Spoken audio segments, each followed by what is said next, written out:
दोस्तों मैं आज आपको हमारे सोसाइटी में दो बहनों की कहानी बताना चाहता हूँ, दो बहनों के वार्तालाप बताना चाहता हूँ। एक महेश जी नाम के बहन हमारे यहाँ पे रहते हैं जो अच्छी बड़ी बैंक में जॉब करते हैं। सुबह सुबह वो बहन दूसरी बहन से बात कर रही थी कि ये क्या करें, 3-4 दिन हो गए हमारी सोसाइटी में कितना सारा कचरे का ढेर हो गया और ये हमारा जो स्वीपर है वो सही टाइम पे आता नहीं है। मुझे तो पूजा करके निकलना है और ये आज तो क्या हो गया, देखो हमारे गेट पे कुत्ता भी मर गया है। अब क्या बोले। और वो स्वीपर को कुछ डांटते हैं तो वो कहता है कि किसी दूसरे स्वीपर से बुला के काम करवा लीजिए, आप हमें मैडम इतना जोर से मत बोलिए।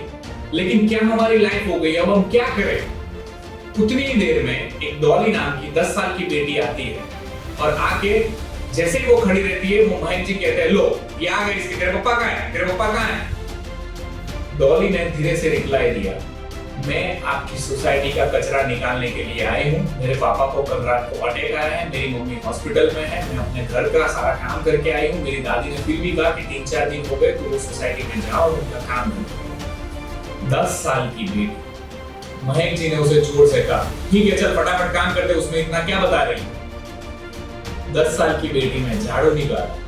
बेटी महेश जी के पास गई, मैं आपका शुक्रिया अदा करती हूँ, आपके घर में कुछ खाना हो तो मुझे खाना दे दीजिए।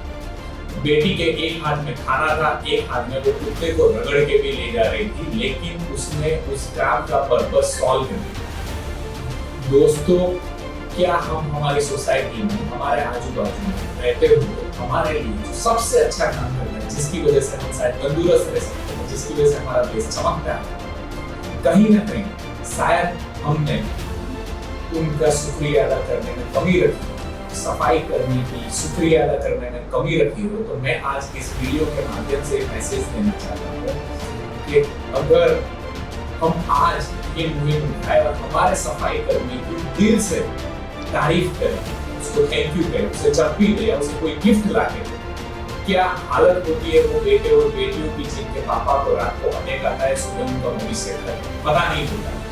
मैं सराहनीय करता हूं कि ऐसे बच्चे जो स्कूल में पढ़ते हैं, ऐसे कई सारे बच्चे मेरे सामने आते हैं। जो छोटी बेटी होती है 10 साल 12 साल की हो तो 2 साल की 5 साल की छोटी भाई और छोटी बहन को संभाल रही हो। और हम हमारे जीवन में इतने उलझ गए कि हम शुक्राना भूल जाते हैं। हम ये सब सोचने की बजाय केवल कंप्लेनिंग मोड में होते हैं। लेकिन एक मिनट सोचिए, 10 साल की बेटी फिर भी उसके पापा का काम कंप्लीट करने के लिए आती है। क्या जज्बा है ये बच्चों का, और इन बच्चों के जज्बे के हिसाब से ही हम जीवन में आगे बढ़ेंगे। लेकिन अगर थोड़ा कृतज्ञता भाव, थोड़ा ग्रेटिट्यूड हम हमारे आसपास की कम्युनिटी के लिए ले आएंगे तो हमारा जीवन और खुशियां संवर जाएगी। अनस्टॉपेबल।